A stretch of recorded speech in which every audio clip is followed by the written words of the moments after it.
그리스도와 함께 십자가에 못 박힌 강도.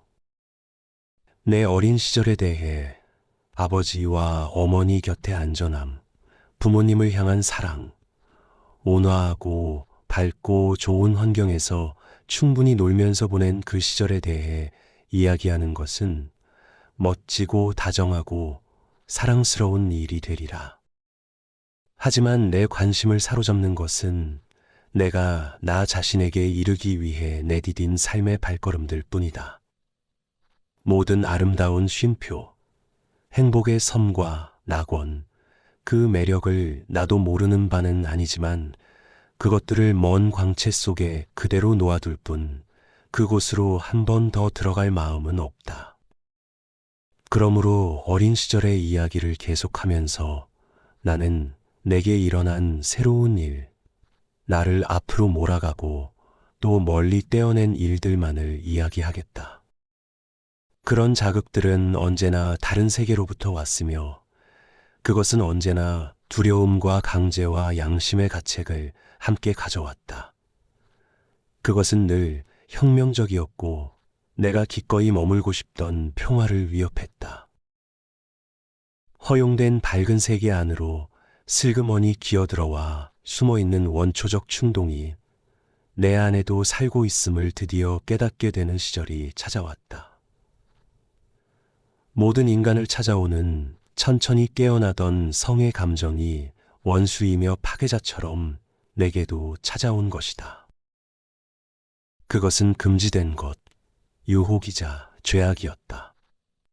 내가 호기심으로 탐색하는 것, 꿈과 쾌감과 두려움이 만들어내는 것, 사춘기의 그 거대한 비밀은 잘 보호된 어린 시절의 평화로운 행복감에는 도무지 어울리지 않는 것이었다. 나는 다른 모든 사람처럼 행동했다. 나는 이미 어린아이가 아니면서 아이인 척 이중생활을 했다.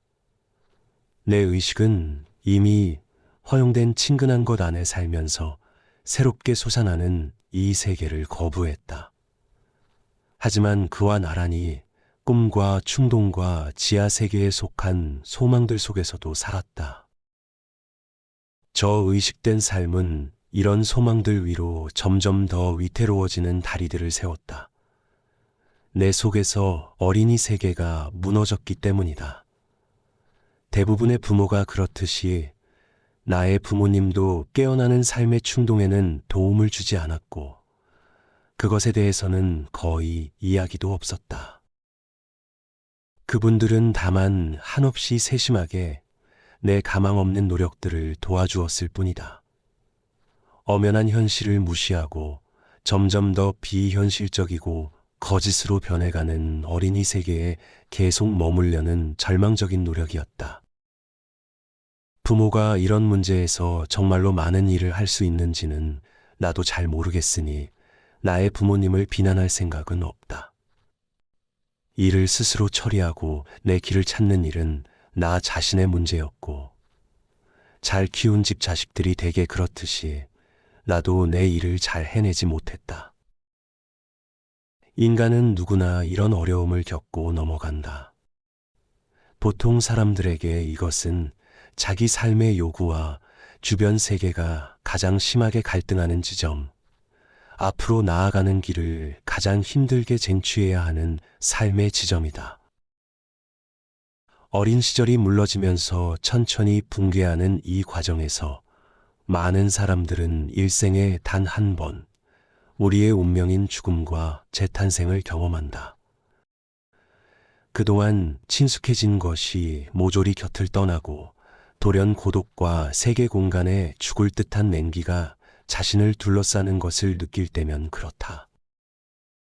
아주 많은 사람들이 이 낭떠러지에 영원히 매달려 있고 평생 동안 고통스럽게 이제는 돌이킬 수 없는 과거에 잃어버린 낙원의 꿈에 달라붙어 있다. 그것은 모든 꿈 중에서 가장 고약스럽고 치명적인 꿈이다. 우리 이야기로 돌아가자. 내게 어린 시절의 종말을 알린 감정들과 꿈의 모습들은 여기서 이야기할 만큼 중요하지 않다. 중요한 것은 어두운 세계, 이 다른 세계가 다시 나타났다는 사실이다. 옛날에 프란츠 크로머였던 것, 그것은 바로 나 자신 안에 숨어 있었다. 그로써 밖에서 온 다른 세계도 다시 나를 지배하는 힘을 얻었다. 크로머 사건 이후 여러 해가 흘렀다.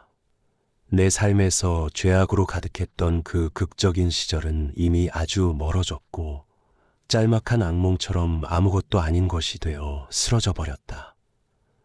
프란츠 크로머는 벌써 오래전에 내 삶에서 사라졌다. 그와 길에서 우연히 마주쳐도 거의 신경도 쓰지 않았다. 하지만 내 비극의 또 다른 중요한 인물, 즉 막스 데미안은 내 주변에서 완전히 사라지지 않았다. 오랫동안 변두리에 머물며 눈에 띄기는 해도 아무런 영향을 미치지 않았다. 그는 다시 아주 천천히 다가와 다시 힘과 영향력을 발산했다.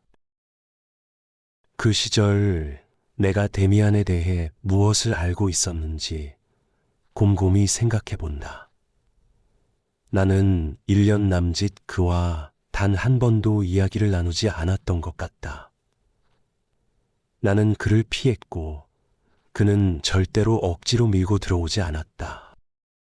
언젠가 한 번 마주쳤을 때 그는 내게 끄떡 인사를 했다.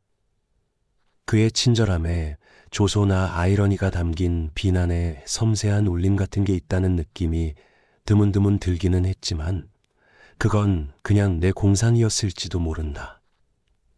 내가 그와 함께 경험한 일, 그리고 그가 당시 내게 행한 그 이상한 영향력은 그나 나나 모두 잊은 듯 했다. 그의 모습을 찾아본다. 돌이켜보면 그는 그곳에 있었고 나는 그 사실을 알고 있었다. 그가 혼자서 또는 상급생들 사이에서 학교에 가는 모습이 보인다. 그가 자신만의 공기에 둘러싸여 자신만의 법칙에 따라 살면서 낯설고도 고독하고 조용히 마치 별처럼 그들 사이를 걷는 모습이 보인다.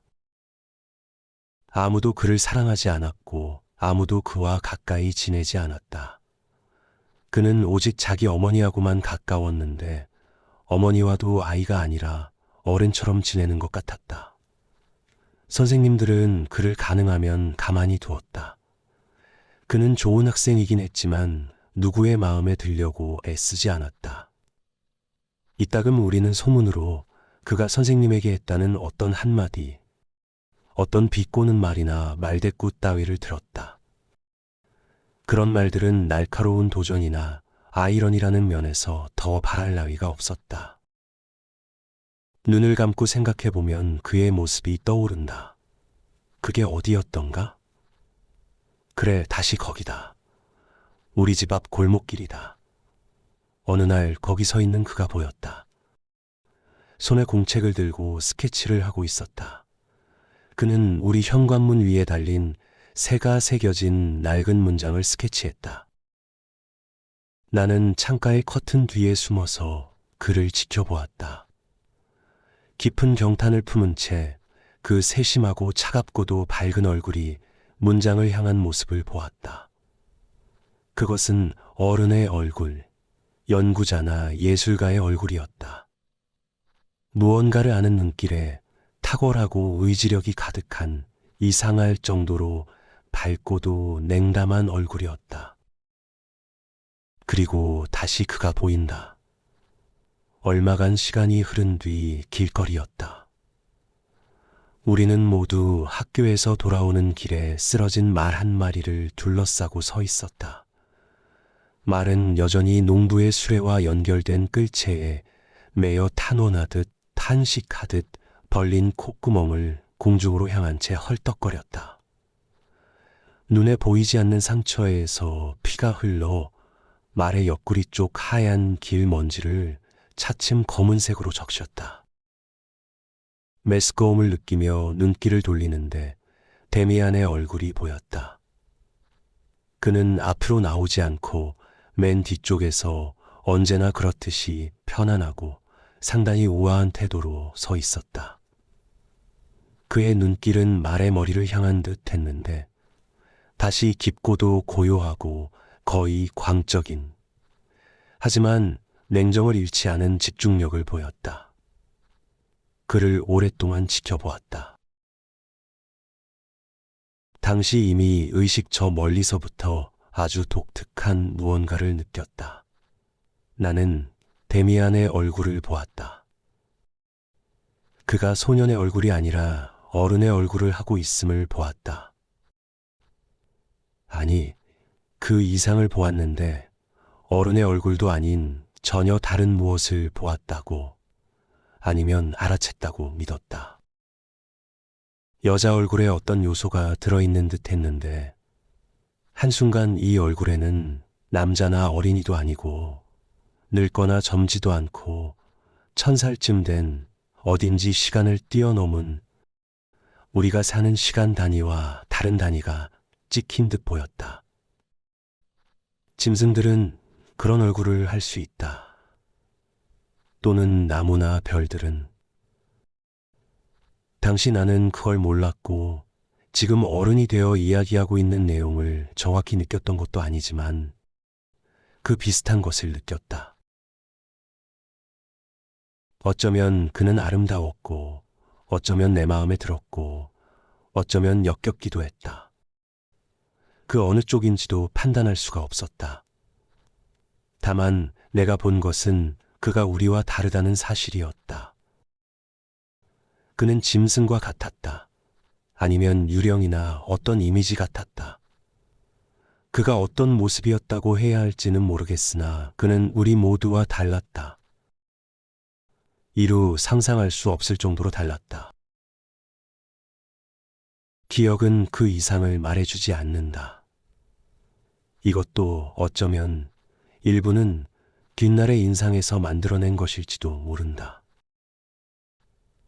몇 살 더 나이가 들고 나서야 마침내 다시 그와 가까워졌다. 데미안은 흔히 관습이 요구하는 대로 동갑내기들과 함께 교회에서 견진례를 받지 않았다. 거기에 대해서도 물론 곧바로 소문이 나돌았다. 학교에서는 그가 원래 유대인이다, 아니다, 이교도다라는 등 말이 많았고, 다른 아이들은 그가 어머니와 마찬가지로 아무런 종교도 없다는 둥, 질이 나쁜 허황된 종파에 속한다는 둥 입방아를 찧었다. 그런 맥락에서 그가 어머니와 마치 연인처럼 살고 있다는 의혹도 들은 적이 있는 것 같다. 짐작건대 그는 여태껏 그 어떤 신앙 고백도 하지 않고 키워졌고 이 사실이 그의 장래에 어떤 해로움을 초래할지 모른다는 두려움이 생겼던 듯하다. 어쨌든 그의 어머니는 동갑내기들보다 2년이나 늦은 지금이라도 그에게 견질례를 받게 하기로 결정했다. 그래서 그는 몇 달 동안 나와 함께 견질례 수업을 들었다. 한동안 나는 그를 완전히 멀리했다. 나는 그하고는 엮이고 싶지 않았다. 그는 온통 소문과 비밀에 휩싸여 있었다. 하지만 그보다는 저 크로모와의 사건 이후로 내게 남아있던 의무감이 분명 방해가 되었다. 게다가 당시 나는 나 자신의 비밀로도 벅찼다. 견질례 수업이 내게는 성문제들에 대해 결정적으로 눈뜨던 시기와 때를 같이 했던 것이다. 그로 인해 거룩한 가르침에 대한 내 관심은 좋은 의도에도 불구하고 크나큰 손상을 입었다. 종교 선생님이 이야기하는 내용은 내게서 멀리 떨어진 고요하고 성스러운 비현실 속의 일이었으며 그건 아마도 무척 아름답고 가치가 있는 일이겠지만 절대로 당장의 문제도 흥분시키는 일도 아니었다. 반면 성적인 문제들은 사람을 극단적으로 흥분시키는 일이었다. 이런 상태로 인해 수업에 갈수록 무심해지면서 내 관심은 다시금 더욱더 막스 데미안 쪽으로 향했다. 무언가가 우리를 결합시키는 듯 보였다. 나는 이 실마리를 가능하면 정확히 따라가야겠다. 내가 기억하는 한 그 일은 이른 아침 수업 시간에 시작되었다.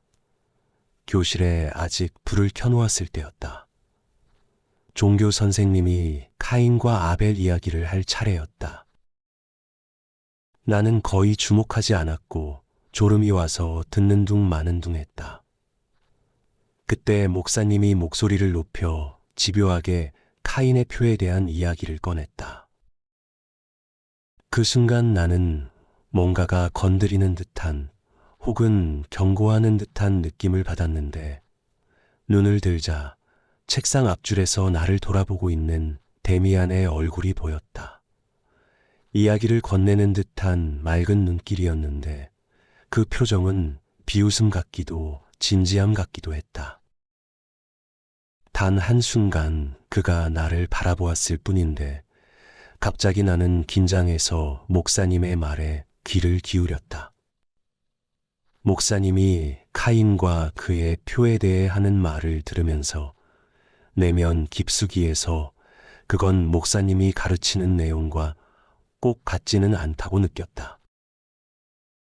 그것을 다르게 볼 수도 있으며 거기에는 비판이 가능하다는 어떤 깨달음이었다. 그 순간 데미안과 나는 다시 연결되었다. 그리고 신기하게도 영혼의 어떤 공감 같은 것을 느끼자마자 그 느낌이 마치 마법처럼 공간으로도 옮겨가는 것을 보았다. 그가 직접 꾸민 일인지 아니면 우연이었는지는 모르지만 당신은 우연이라고 굳게 믿었다. 며칠 뒤 종교 시간에 데미안은 갑자기 자리를 바꿔 내 바로 앞자리로 왔다. 아침에 비참한 빈민 구호시설처럼 학생이 빡빡한 교실의 대기 속에서 그의 목덜미에서 풍기는 신선한 비누 냄새를 얼마나 기꺼이 들이마셨는지 아직도 기억난다. 그리고 다시 며칠 뒤에는 그가 또 자리를 바꾸어 내 옆자리에 앉았다. 그는 겨우내 그리고 봄이 다 가도록 그 자리에 머물렀다. 아침 시간이 사뭇 달라졌다. 더는 졸리고 지루한 시간이 아니었다. 나는 그 시간을 즐거이 기다렸다. 이따금 우리는 대단한 집중력으로 목사님의 말에 귀를 기울였다. 옆자리에서 오는 눈길 하나면 나는 특이한 이야기, 이상한 격언에 주목했다. 또 그가 보내는 다른 눈길, 아주 특이한 눈길 하나면 내게 경고를 주어 속으로 비판과 의심을 불러일으키기에 충분했다. 우리는 매우 빈번히 불량 학생이 되어 수업 내용을 하나도 듣지 않았다. 데미안은 늘 선생님과 다른 학생들에게 점잖게 굴었고 나는 그가 학생들이 흔히 저지르는 어리석은 짓을 범하는 것을 한 번도 본 적이 없었다. 큰 소리로 웃거나 짓거리는 것을 들은 적도 없었으며 선생님의 질책을 받은 적도 없었다. 하지만 그는 아주 조용히 속삭임보다는 차라리 신호나 눈길로 나를 자기가 열중하는 일에 끌어들이곤 했다. 그런 일들은 때로 이상한 방식으로 이루어졌다. 이를테면 그는 학생들 가운데 누가 자기의 관심을 끄는지, 그리고 어떤 식으로 자기가 그들을 연구하는지를 이야기해 주었다. 그는 몇몇 아이들을 매우 정확히 알고 있었다. 수업 시간 전에 그가 말했다. 내가 엄지손가락으로 내게 신호를 보내면 쟤하고 제가 우리 쪽을 돌아보거나 아니면 목을 긁을 거야. 하는 식의 말들이었다. 수업 시간에 그 생각은 거의 잊어버리고 있다가 데미안이 갑자기 눈에 띄는 몸짓으로 나를 향해 엄지를 돌리면 나는 재빨리 그가 미리 지목한 학생을 바라보았다. 그때마다 그 학생은 마치 철사로 연결되기라도 한 듯 지정된 몸짓을 해보였다.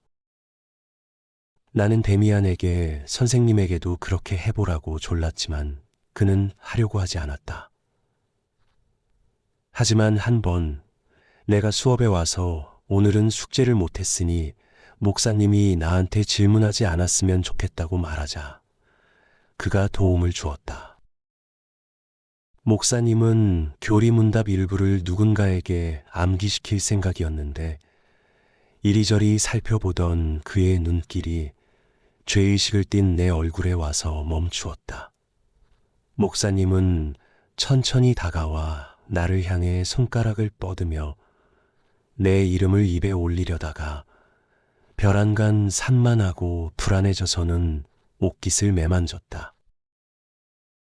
그러고는 자기 얼굴을 뚫어져라 바라보는 데미안한테 다가가 질문하려다가 놀란 듯 몸을 돌려 멀어져서 한동안 기침을 하더니 다른 학생에게 질문을 했다.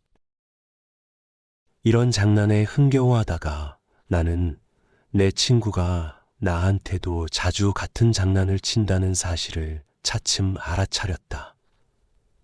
학교 가는 길에 불현듯 데미안이 조금 뒤에서 오고 있다는 느낌이 들 때가 있는데 돌아보면 틀림없이 그가 있었다.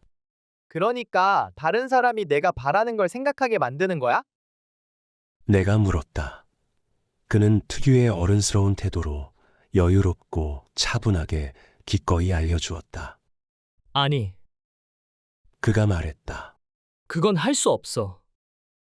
목사님이 그렇게 말씀하셨지만 인간은 자유의지를 가진 게 아니야.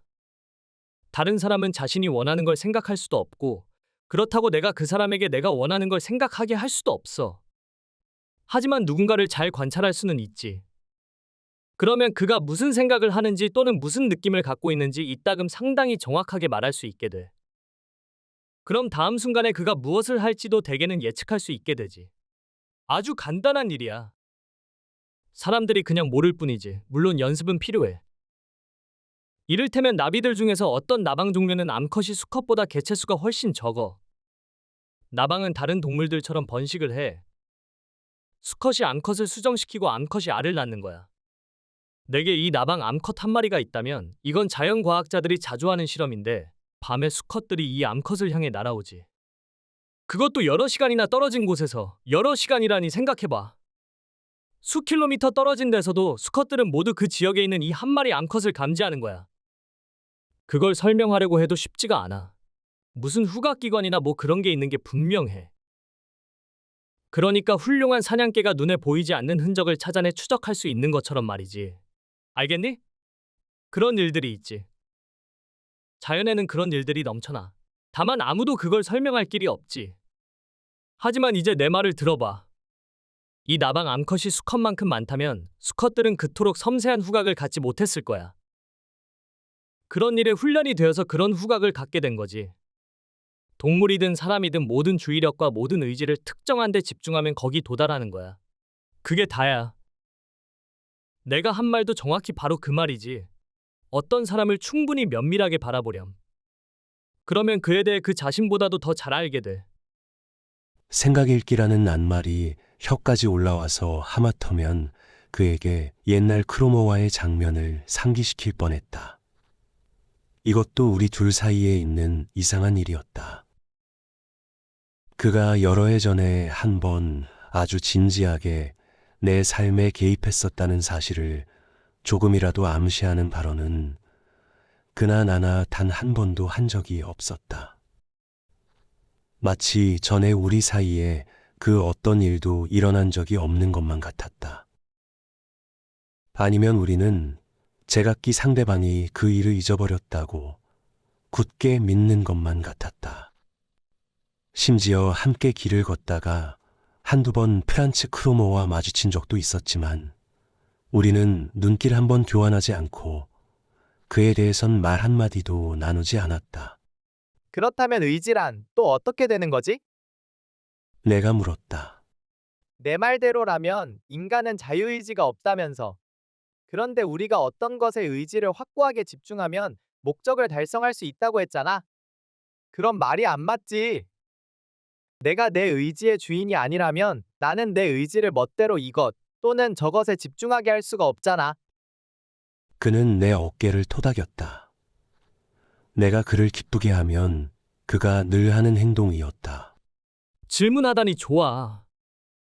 그가 웃음을 터뜨리며 말했다. 사람은 늘 물어야지. 언제나 의심을 품어야 해. 그 문제는 아주 간단해. 예를 들어 저 나방이 어떤 별이나 다른 어떤 곳에 의지를 집중하려 한다면 그건 안 되는 일이야. 나방은 절대로 그러지 않겠지만 나방은 자기에게 의미 있고 가치가 있는 것, 자기에게 필요한 것, 무조건 가져야 하는 것만을 찾아. 그래서 믿을 수 없는 일을 해내지. 나방은 다른 동물에겐 없는 마법과도 같은 6번째 감각을 발전시킨 거야. 우리는 동물보다는 물론 활동 영역도 크고 관심 분야도 더 많아. 하지만 우리도 비교적 좁은 테두리 안에 묶여서 거길 넘어가진 못해. 물론 이런저런 상상을 해볼 수는 있지. 무조건 북극에 가겠다는 등의 공상을 말이야. 하지만 그 소원이 내 안에 온전히 들어있어야만, 정말로 내 존재 전체가 그 소원으로 가득 채워져 있어야만 그걸 강력히 원하고 또 실천할 수 있는 거야. 정말 그런 경우라면, 그러니까 내 내면으로부터 막을 수 없이 솟구쳐 올라오는 것을 시도하면 그건 이루어진다. 내 의지를 순한 말처럼 부릴 수 있는 거야. 가령 내가 지금 우리 목사님이 앞으로는 안경을 쓰지 않도록 해야겠다고 생각한다면 그런 건 이루어지지 않아. 그건 그냥 장난일 뿐이지. 하지만 내가 지난 가을에 저 앞에 있는 내 의자에서 자리를 옮겨야겠다는 확고한 의지를 가졌을 때는 제대로 이루어졌지. 알파벳 순으로 나보다 앞에 있는 어떤 애가 여태 아파서 못 나오다가 그때 갑자기 나타난 거야. 누군가 자리를 내줘야 해서 자연스럽게 내가 그렇게 했지. 내 의지는 기회가 오면 곧바로 붙잡을 준비가 되어 있었으니까. 그래, 내가 말했다. 당시 정말 이상하다고 생각했어. 우리가 서로에게 관심을 가진 순간부터 너는 차츰 나랑 가까운 데로 왔거든? 하지만 어떻게 그렇게 한 거야? 넌 처음에 곧바로 내 옆으로 오지는 않고 내 바로 앞줄에 앉아 있었잖아. 어떻게 그런 거지? 그건 이렇게 된 거야. 처음 자리에서 떠나고 싶었을 때 어디로 가고 싶은지 나도 정확히 몰랐어. 그냥 훨씬 뒤쪽에 앉아야겠다는 것만 알았지. 너한테로 가겠다는 게 내 의지였지만 나 자신도 잘 의식하지 못했던 거야. 동시에 내 의지도 함께 작용하면서 나를 도왔어. 내가 내 앞줄에 앉게 되니까 비로소 내 소원이 겨우 절반만 이루어졌다는 걸 알게 됐어. 나는 바로 내 옆에 앉고 싶었던 거야. 하지만 그때는 새로 들어온 학생도 없었는데. 없었지. 하지만 난 그냥 하고 싶은 대로 한 거야. 재빨리 내 옆에 앉아버렸지. 나하고 자리를 바꾼 애는 그냥 놀라서 내가 그러도록 내버려 두었고, 목사님은 어떤 변화가 일어났다는 걸 한번 알아채셨지. 나를 상대할 때마다 무언가가 은연중 마음에 걸렸던 거야. 내 성은 데미안인데 D로 시작하는 성을 가진 내가 아주 뒤쪽인 S자 쪽에 앉아있는 게 뭔가 맞지 않는다는 걸 알고 계셨지. 하지만 그 사실이 의식까지 올라오지는 않았어. 내 의지가 그것을 가로막고 내가 언제나 방해하니까. 목사님은 거듭 무언가가 잘못되었다고 느끼고 나를 보면 궁리를 하기 시작했지. 선량한 목사님. 하지만 난 단순한 방법을 써. 그럴 때마다 더더욱 똑바로 그분의 눈을 바라보거든. 사람들은 대개 그런 걸 잘 견디지 못해. 모두 불안해져. 누군가에게서 뭔가를 얻어내고 싶을 때 갑자기 아주 단호하게 눈을 들여다보는데도 그 사람이 전혀 동요하지 않으면 포기해라. 그 사람한테선 절대로 얻어내지 못하니까 절대로. 하지만 그런 일은 극히 드물어. 그런 게 먹히지 않는 사람을 꼭 한 사람 알지만. 그게 누구야? 내가 재빨리 물었다. 그는 생각에 잠겨서 눈을 살짝 가늘게 뜬 채로 나를 바라보았다. 그러더니 눈길을 돌리고는 아무런 대답도 하지 않았다. 나는 호기심이 발동했지만 질문을 되풀이할 수는 없었다. 하지만 그가 당시 자기 어머니를 말한 것이라고 믿는다. 어머니와 그는 내적으로 끈끈하게 연결된 삶을 사는 듯했다. 하지만 어머니 이야기를 내게 한 적이 없었고 나를 한 번도 집으로 데려가지 않았다. 나는 그의 어머니가 어떻게 생겼는지도 몰랐다. 당시 나는 여러 번이나 데미안을 따라 내 의지를 무언가에 집중해서 이루어 보려고 시도했다. 나한테는 충분히 절박해 보이는 소망들이 있었으니까. 하지만 아무 소용도 없었고 아무것도 되지 않았다. 그렇다고 그 일에 대해 데미안과 이야기해 볼 배짱도 없었다. 내가 바라는 바를 그에게 툭 털어놓을 수가 없었던 것이다. 그도 묻지 않았다. 그러는 사이 종교 문제들에 대한 나의 믿음에 여기저기 구멍이 생겼다. 하지만 나는 철저히 데미안의 영향을 받은 나의 생각과 전적으로 불신앙을 내세우던 동급생들의 생각을 뚜렷이 구분했다. 그런 애들이 몇몇 있었는데 한 분 하느님을 믿는 일이 우스꽝스럽고 인간의 품위에 어울리지도 않는다는 둥, 삼위일체 이야기나 예수가 동정녀에게서 태어난 이야기 따위는 웃기는 일이라는 둥, 오늘날에도 그런 터무니없는 말들을 떠벌리다니 수치스러운 일이라는 등의 말들을 하곤 했다. 나는 전혀 그렇게 생각하지 않았다. 나도 의심을 품긴 했지만 내 어린 시절의 모든 체험을 통해 부모님의 삶과 같은 경건한 삶이 있음을 충분히 알고 있었고, 그런 삶이 품위가 없거나 위선적인 것이 아니라는 사실도 알고 있었다. 오히려 나는 종교에 대해 전과 다름없이 깊은 경외심을 품었다. 다만 데미안 덕분에 어떤 이야기와 교리들을 더욱 자유롭고 개인적으로, 더욱 장난스럽고 환상적으로 바라보거나 해석하는 데 익숙해졌다. 적어도 나는 그가 암시해주는 해석들을 늘 기꺼이 즐겨 들었다. 물론 일부는 지나치게 과격했다. 카인 이야기 같은 게 그랬다. 한 번은 견질레 수업 중에 그가 더욱 대담한 관점으로 나를 깜짝 놀라게 한 적도 있었다. 선생님이 골고다 이야기를 막 끝냈을 때였다. 구세주의 순환과 죽음 이야기는 아주 일찍부터 내게 깊은 인상을 남겼다. 어린 소년 시절 이따금, 이를테면 순환의 금요일 같은 때 아버지가 순환 이야기를 낭독해 준 다음이면 나는 마음 깊이 감동받아 이 고통스럽게 아름답고 창백하고 유령 같은, 그러면서도 섬뜩하게 생생한 세계, 저 겟세마네와 골고다 언덕에 살았다. 그리고 바흐의 마태순환곡을 들을 때면 그 온갖 신비로운 전율을 간직한 비밀스러운 세계의 어둡고도 강렬한 순환의 광채가 나를 가득 채우곤 했다. 오늘날에도 나는 이 음악과 저 죽음의 칸타타를 모든 시와 예술적 표현의 정수라고 생각한다. 어쨌든 그 수업이 끝날 무렵 데미안이 생각에 잠겨 이렇게 말했다. 싱클레어, 여기엔 내 마음에 들지 않는 무언가가 있어.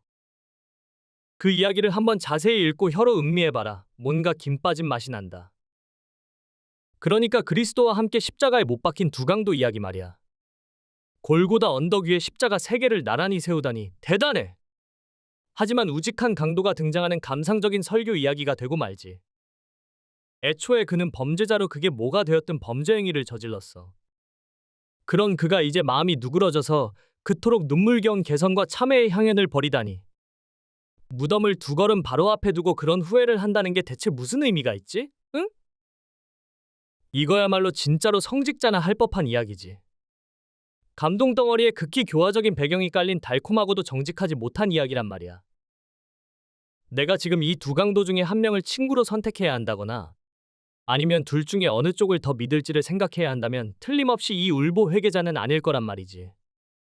물론 아니고 말고 다른 쪽이 사나이인데다 제 색깔도 분명해. 그는 자기 처지에서 보면 그저 듣기 좋은 이야기에 지나지 않는 이따위 회계를 비웃고 그냥 제 길을 끝까지 가니까. 지금까지 분명히 자기를 도와준 악마한테서 비겁하게 마지막 순간에 등을 돌리지 않는 거지. 그게 바로 제 색깔이고 성격이야. 그리고 이렇게 성격이 뚜렷한 사람이 성서 이야기에서는 무시를 당해. 어쩌면 그도 카인의 후손일지 모르지. 그렇게 생각하지 않니? 나는 몹시 당황했다. 십자가에 못 박힌 순한 이야기는 훤히 안다고 믿었는데 이제야 비로소 내가 그동안 이 이야기를 얼마나 나만의 생각 없이, 얼마나 상상력도 환상도 없이 그냥 듣고 읽었는지 깨달았던 것이다. 그런데도 데미안의 새로운 생각은 내게 치명적으로 들렸고 내 안에 있던 생각들, 그 지속성을 지켜야 한다고 확고히 믿었던 모든 생각을 뒤집어 엎으려 했다. 아니, 모든 것을 하나하나 이렇게 뒤집어 엎을 순 없어. 그게 가장 거룩한 이야기일지라도. 내가 무어라 말도 꺼내기 전에 늘 그렇듯이 그는 곧바로 나의 거부감을 알아챘다. 나도 알아. 그가 체념하면서 말했다. 그건 오래된 이야기지. 너무 심각하게 여길 건 없어. 하지만 난 내게 뭔가 말하려는 거야. 그리스도교의 결함을 아주 분명히 보여주는 한 가지 점이 여기 있어. 구약이나 신약에 나타나는 이 하느님이 특별한 형상이긴 하지만 원래 나타나야 할 모습 그대로가 아니라는 거지. 신은 선하고 고귀하고 아버지 같고 아름답고 높고도 다감한 어떤 존재다. 아주 좋아. 하지만 세상은 다른 것으로도 이루어져 있어. 그런데 그런 건 모조리 악마의 것으로 돌려버리지. 세계의 이 부분, 이 절반이 그냥 꿀떡 삼켜진 채로 하나도 언급되지 않는 거야. 그들은 신이 모든 생명의 아버지라고 찬양하면서도 생명의 바탕인 성생활 전체에 대해서는 그냥 뚝 침묵하고 여차하면 아예 악마의 일이라거나 죄악이라고 선포하고 있어. 난 사람들이 이 야훼 하느님을 존중하는 데는 반대하지 않아. 전혀 안 하지. 하지만 난 우리가 모든 걸 존중하고 거룩하게 여겨야 한다고 생각해. 인위적으로 반으로 나눈 다음 공식적으로 인정한 절반만이 아니라 세계 전체를 말이야. 그러니까 하느님에 대한 예배와 나란히 악마에 대한 예배도 드려야 해. 그게 옳다고 생각해. 아니면 악마도 속에 포함하는 그런 하느님을 만들어내야 할 거야. 그래서 세상에 가장 자연스러운 일들이 일어날 때 그분 앞에서 두 눈을 질끈 감지 않아도 되도록 말이지. 그는 평소와는 달리 상당히 격해져 있었다. 그러나 곧이어 다시 미소를 짓고는 나를 더는 몰아붙이지 않았다. 그 말은 내 어린 시절의 모든 수수께끼를 정확히 표현한 말이었다.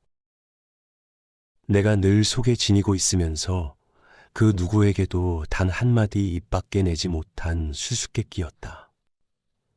데미안이 신과 악마에 대해서 공식적으로 인정된 신의 세계와 완전히 침묵으로 일관되는 악마의 세계에 대해서 한 말이야말로 정확하게 나의 생각, 나의 신화였다. 두 세계 또는 두 절반, 밝은 세계와 어두운 세계에 대한 생각 말이다. 나의 문제가 모든 인간의 문제이며 모든 생명과 사유의 문제라는 깨달음이 불현듯 거룩한 그림자처럼 내게로 밀려들었고 나의 극히 개인적인 삶과 생각이 위대한 사념들의 영원한 흐름에 얼마나 깊이 동참하고 있는지를 갑자기 느끼면서 경외감이 나를 덮쳤다. 그 깨달음은 왠지 인정받는 듯한 만족스러운 느낌을 주긴 했지만 즐거운 것은 아니었다. 그것은 가혹했고 어딘지 알알한 뒷맛을 남겼다. 그 안에는 책임의 울림이, 이제 더는 아이가 아니며 홀로 서야 한다는 울림이 담겨 있었기 때문이다. 나는 생전 처음으로 그토록 깊은 비밀을 밖으로 드러내면서 아주 어린 시절부터 줄곧 품어온 두 세계에 대한 내 생각을 친구에게 털어놓았다.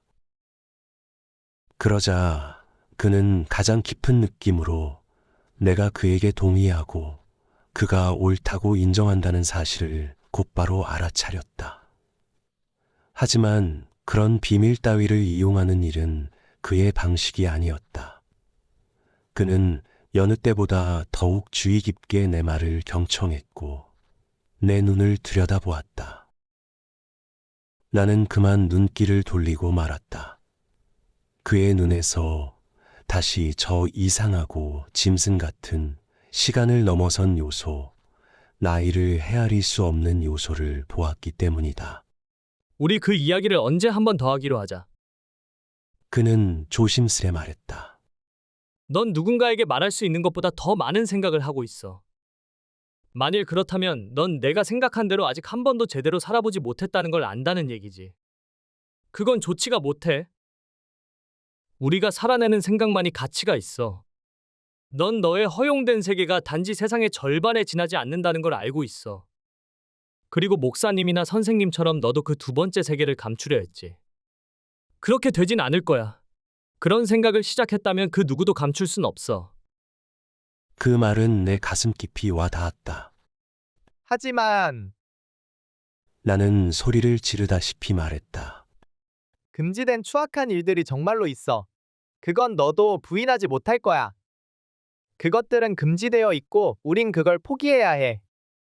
세상엔 살인과 온갖 악덕이 있다는 걸 난 알아.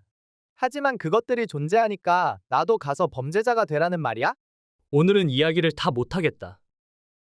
막스가 달래듯 말했다. 넌 누군가를 때려 죽이거나 아가씨를 강간하고 살인해선 안 돼. 물론 안 되지. 하지만 넌 허용된 것과 금지된 것이 원래 무슨 뜻인지 깨닫는 경지에는 아직 도달하지 못했어. 그냥 진실의 한 조각을 맛보았을 뿐이야. 다른 것도 더 나타날 거야. 이 말을 믿어. 예를 들면 넌 대략 1년 전부터 마음속에서 다른 무엇보다 강력한 어떤 충동을 느껴왔을 거야. 그리고 그건 금지된 것에 해당하지. 그리스 사람들과 다른 많은 민족들은 반대로 이 충동을 신적인 것이라 여겨 큰 축제를 베풀어 숭배했어. 그러니까 그 무엇도 영원히 금지된 것은 없어. 바뀔 수 있는 거지. 오늘날에도 누구든 목사님 앞에 서서 여자와 결혼만 하면 그 여자랑 잠을 자도 되지. 다른 민족들의 경우엔 달라. 오늘날에도 말이지. 그래서 우리 모두는 제각기 무엇이 허용된 것인지 무엇이 금지된 것인지를 알아내야 하는 거야. 자기에게 금지된 것을 말이지. 물론 금지된 것을 전혀 행하지 않고도 대단한 악당이 될 수가 있지. 그 반대도 가능하고. 그것은 본래 그냥 편안함의 문제야. 너무 편해서 스스로 생각하고 스스로 재판관이 되지 못하는 사람은 그저 금지된 그대로를 따르지. 그게 편하니까. 다른 이들은 자기 안에서 스스로 계율을 느껴. 그러면 모든 명망 있는 사람이 매일 행하는 일들이 그에게는 금지되기도 하고 또 보통은 엄금되어 있는 다른 일들이 허용되기도 해. 누구나 저 자신으로 홀로 서야 하니까. 그는 갑자기 말을 너무 많이 했다고 후회하는 듯 말을 멈추었다. 나는 당시 이미 그가 느낀 감정을 어느 정도 알 수가 있었다. 그토록 편안하게 그리고 겉보기로는 경솔하게 자기 생각들을 털어놓곤 했지만 그는 언젠가 말했듯이 그냥 말하기 위해서만 하는 대화를 죽도록 참기 힘들어했다. 그런데 그는 내게서 진짜 관심 외에도 세련된 수다에 대한 지나친 즐거움, 지나친 장난, 혹은 그 비슷한 것을 느꼈다. 그러니까 완벽한 진지함의 결핍을 느꼈던 것이다. 앞에 이미 쓴 마지막 말, 완벽한 진지함을 다시 읽자니 또 다른 장면이 불현듯 다시 떠오른다. 내가 아직 절반은 아이이던 시절에 막스 데미안과 함께 경험한 가장 강렬한 장면이다. 우리의 견질레가 다가오면서 종교 수업의 마지막 몇 시간에는 최후의 만찬을 다루었다. 목사님에게는 중요한 일이었기에 그는 열의를 다했다. 이 시간에는 무언가 성스러운 분위기마저 느껴졌다. 하지만 견진예를 위한 수업의 마지막 몇 시간 동안 내 관심은 전혀 다른 데 가 있었다. 그러니까 내 친구 개인에게 가 있었다. 우리가 교회 공동체에 받아들여졌음을 선언하는 견질례 날짜가 다가오는 것을 보면서 약 반년에 걸친 이 종교 수업의 가치는 우리가 여기서 배운 내용이 아니라 데미안과 가까이 하면서 받은 영향에 있다는 생각이 피할 길 없이 밀려들었다. 나는 교회에 들여질 준비를 한 것이 아니라 전혀 다른 것, 곧 사색과 개성의 교단에 받아들여질 준비가 된 것이다. 지상 어딘가에 분명히 그런 교단이 있을 테고 내 친구가 그곳의 대표 또는 사절일 거라고 느꼈다. 나는 이런 생각을 밀어내려고 애썼다. 그 온갖 일에도 불구하고 견질래 행사를 어느 정도 품위 있게 치르려고 진지하게 생각했는데 그런 품위가 나의 새로운 생각과는 잘 어울리지 않아 보였다. 하지만 나는 원하는 일을 하고 싶었다. 생각은 이미 있었고 그것이 다가오는 교회 행사에 대한 생각과 차츰 결합되었다. 나는 이 행사를 다른 아이들과는 다르게 치를 각오가 되어 있었다. 즉, 이 행사는 데미안에게서 배운 사세계 세계에 받아들여지는 것을 뜻해야만 했다. 그 무렵에 한 번 더 그와 활발한 논쟁을 벌였다. 종교 수업 직전이었다. 친구는 마음을 닫은 채 어딘가 상당히 조숙하고도 거드름 피우는 듯한 내 이야기에 별로 기쁨을 느끼지 않았다. 우린 말을 너무 많이 한다. 그가 평소와 달리 진지하게 말했다. 그렇게 똑똑한 말은 아무 의미가 없어. 전혀 없지. 자기 자신에게서 멀어질 뿐이야. 자신에게서 멀어지는 건 죄악이야. 사람은 거북이처럼 자신 속으로 완전히 기어들어갈 줄 알아야 하는데. 그 말과 함께 우리는 교실로 들어갔다. 수업이 시작되자 나는 집중하려고 애썼고 데미안은 나를 방해하지 않았다. 한참 뒤 그가 앉아있는 옆쪽에서부터 어떤 특이한 느낌을 받기 시작했다. 비어있음, 차가움 또는 그 비슷한 느낌. 마치 그 자리가 갑자기 비어버린 느낌이었다. 그 느낌이 차츰 답답해지기 시작했기에 나는 옆을 보았다. 거기에는 내 친구가 언제나처럼 반듯하고 올곧은 자세로 앉아 있었다. 하지만 평소와는 사뭇 다른 모습이었다. 무언가가 그에게서 나가버린 내가 전혀 모르는 무언가가 그를 둘러싼 모습이었다. 나는 그가 눈을 감고 있다고 생각했지만 그는 눈을 뜨고 있었다. 그러나 그 눈은 무엇을 바라보지 않았고 볼 수 있는 상태도 아니었다. 그냥 멍하니 자기 속을 아니면 아주 먼 곳을 향했다. 그는 꼼짝도 하지 않고 앉아 있었는데 숨조차 쉬지 않는 것 같았다. 입은 목재나 돌로 깎아놓은 듯했다. 얼굴은 창백하여 마치 돌처럼 한결같이 파리한데 갈색 머리카락만이 살아있는 모습이었다.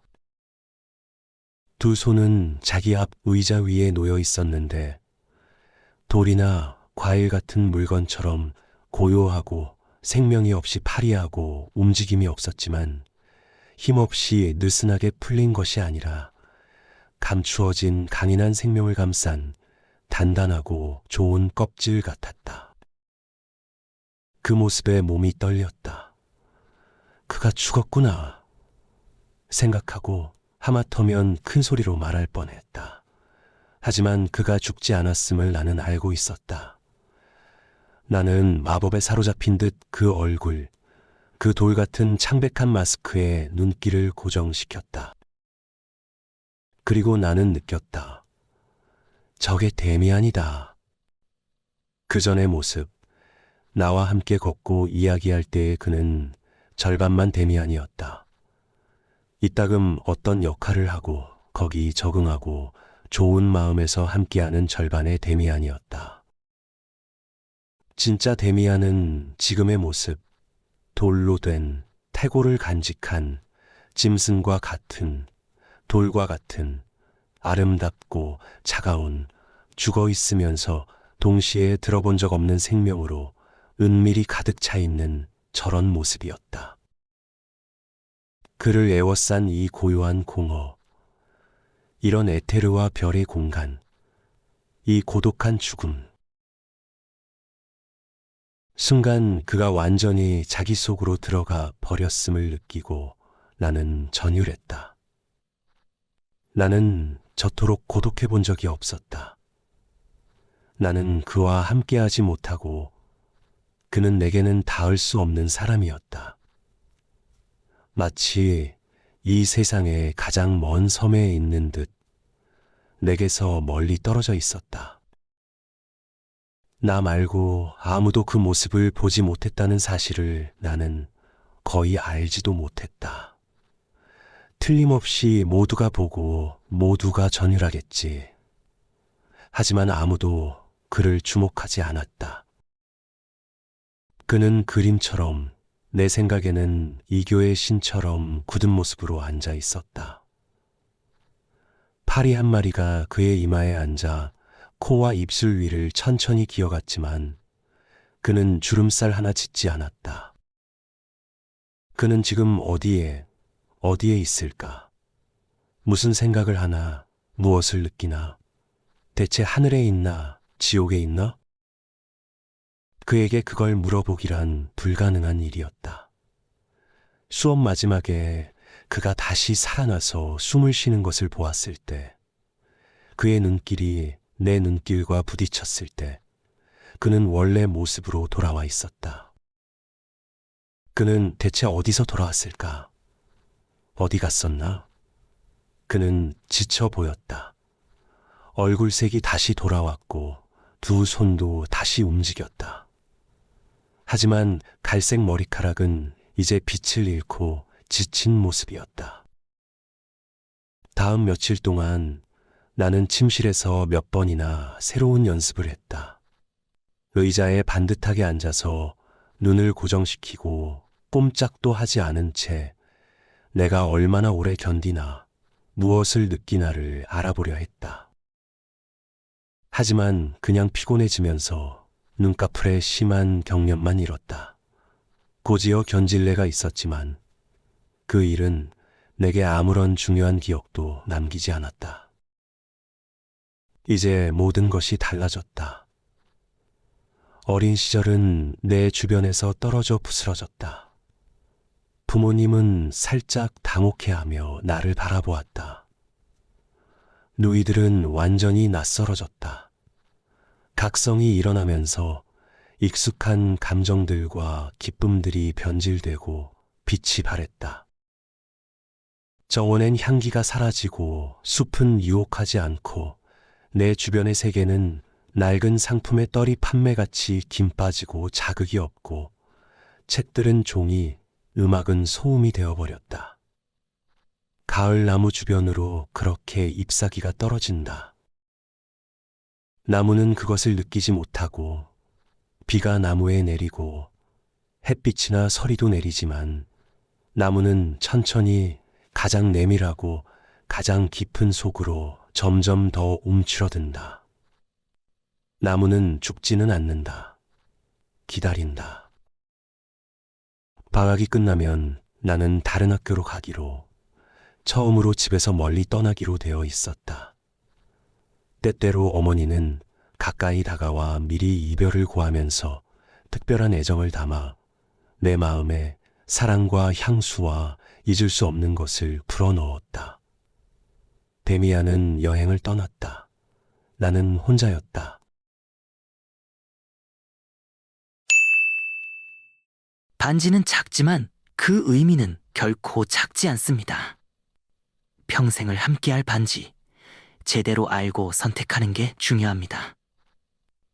화면 우측 상단의 동영상 버튼을 클릭하시면 반지 선택 시 어떤 내용을 고려해야 하는지 알 수 있습니다.